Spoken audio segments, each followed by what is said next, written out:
Happy Friday, guys. Today's workout is an AMRAP 20. We're going to be doing 4 and 4 dumbbell hang cleans, and then we're going 8 pull-ups and then 24 double unders. So with that first movement, guys, with a dumbbell, if you have a single object, we're going to go for some cleans from that hang position. You don't need to squat into them. You can do power cleans for this. Then we're going to go into 8 pull-ups.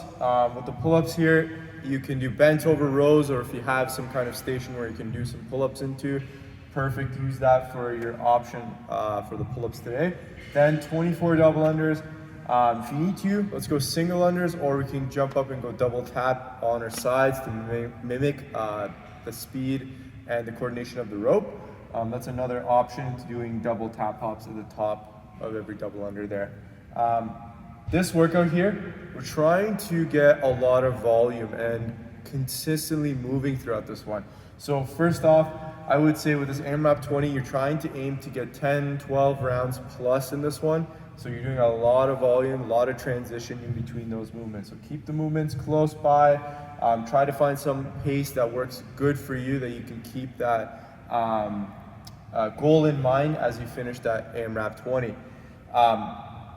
Again, this one shouldn't be a sprint. It is a long time, 20 minutes. So you want to think about a pace that feels comfortable for you. Watch the timer and try to stick to that as you go throughout the 20 minutes. I'd like to maybe write myself 90 seconds a round. I'm going to finish one round each time, which will get me more than 10 rounds by the end of this workout, which is pretty manageable to do. But if you can, try to maybe go 75 seconds a round, or even pushing it and go 60 seconds a round. I finished 20 rounds today.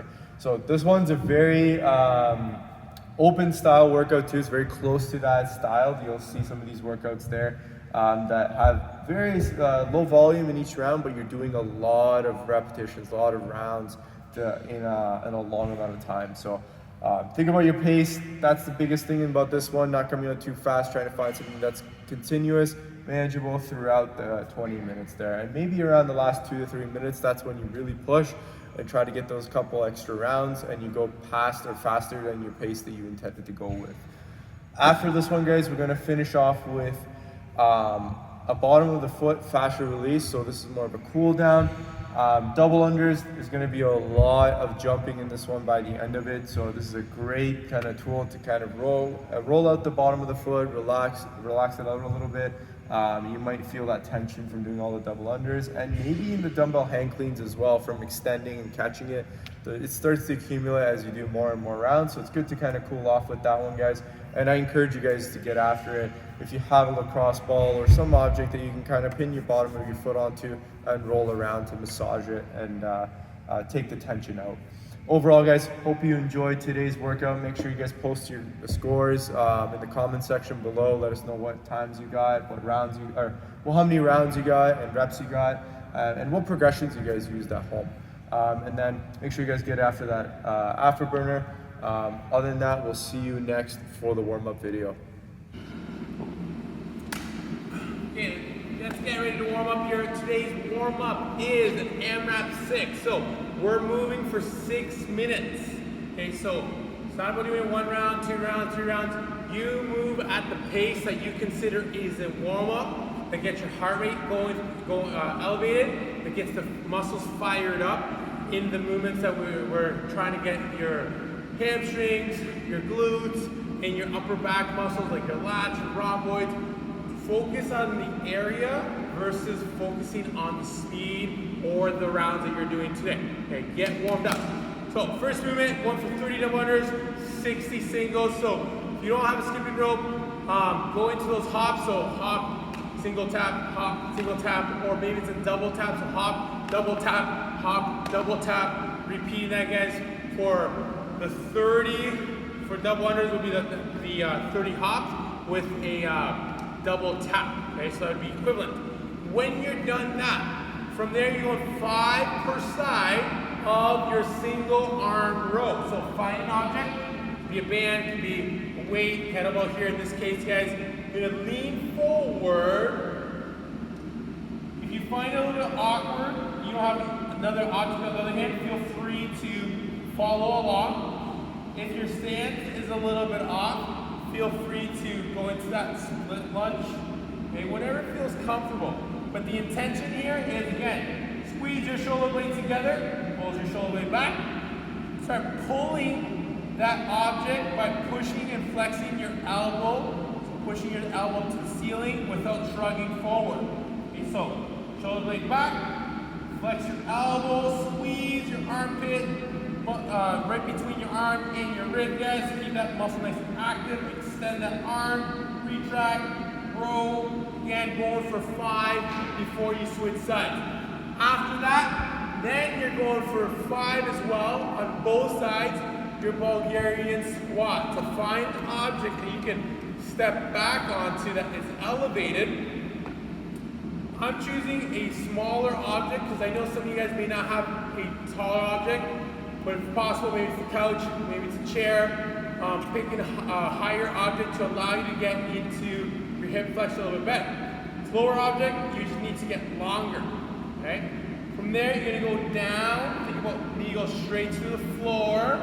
Okay? Squeeze your butt to get that quad stretched out. Then drive through your heel to activate your hamstrings. At all times, guys, think about keeping your glutes nice and active so your pelvis is in a neutral position versus in this tilted position. So glutes tight, core tight.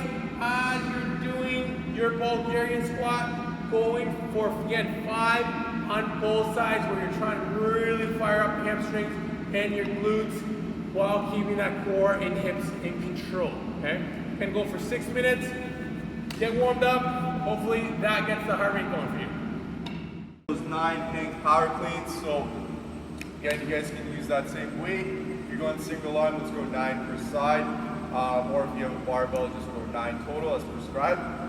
For those hang power cleans, guys, we're gonna bend over at the hips, kind of like that bent over row position. From here, we're gonna drive through the legs nice and hard. As we drive through the legs nice and hard, pull through the elbow. We're gonna land in that front rack position. So that front rack position, elbows tall, hips are back. Then we're gonna stand it up from there before we start our next rep. So nice hard drive, elbow through, hips back, and then stand it up. Make sure, guys, it's common. We're going to be kind of wanting to let our knees kind of go forward and catch with those femurs. We want to push the hips back as we catch it. Start off with a bent over row. So in that bent over row, feet are hip width apart, knees are perpendicular. Don't round your back, so flat back, feeling tight, maybe you're up a little bit more, that's fine. If possible, drop down. From here, guys, you're gonna row that bar, in my case, as close as you can to the body. So if I had a single object, I'm still thinking about nice and tight with my elbows, not to the body, but the back, to allow me to mimic that tight bar path that I can get with a PC pipe or bar. For those double unders, we have them. Let's work on those double unders today. If you're at that 30 range, for example, see if you can break them up into sets of 20. Or if you want to try it, seeing if you can do bigger sets today, this is the great day to try and start, or a great workout to start doing that. If you don't have double unders, let's go single skips, or we can go for some running skips here, guys. Also, you can use that previous option from before, which is the double tap hop. So you're gonna keep the feet together, you're gonna jump up, double tap your sides for 60 reps total. Alright guys, so we're here at the Afterburner. Again, we're gonna go over that bottom of the foot fascia release and how to do that. Just really basic. You guys can use a ball if you have a lacrosse ball or something small that you can kind of pin underneath your feet. You guys can use like a PVC pipe as well. Make sure you're not wearing your shoe. You won't really feel this if you're wearing a shoe there. You want the bottom of your feet to make contact with that object. So I would start at that middle of the foot and kind of roll from the heel all the way to the top of that foot. You don't need to go into the toes there. Try to stay on that base of the foot to the sole of your feet. And kind of just move around back and forth. Another option is kind of going side to side in the middle of your foot there. Play around with it. So those are kind of basic options. You can stand up and put a little bit more pressure as well. Another thing you guys can work on in that 60 seconds, or sorry, 2 minutes per side, let's see if we can move around that ankle or like grip the ball a little bit. So I'm gonna think about pulling my toes in and kind of gripping that ball, and then I'm gonna roll on that ball. I'm gonna feel a little bit more tension. Maybe you might feel a little bit better release doing that. Try that out. Also, you can go the opposite way. So extend those toes as much as you can, go back and forth, same idea. Another thing you guys can try is kind of seeing if you can find a sticky point and then push that big toe down and then try to pull it up.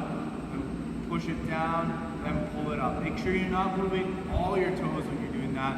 See if you can just focus on the toe itself. You can get that control while you're doing that release. So play around with it, guys. Lots of variations you can do. Have fun with it and use it as recovery today. We'll see you guys tomorrow for the next one.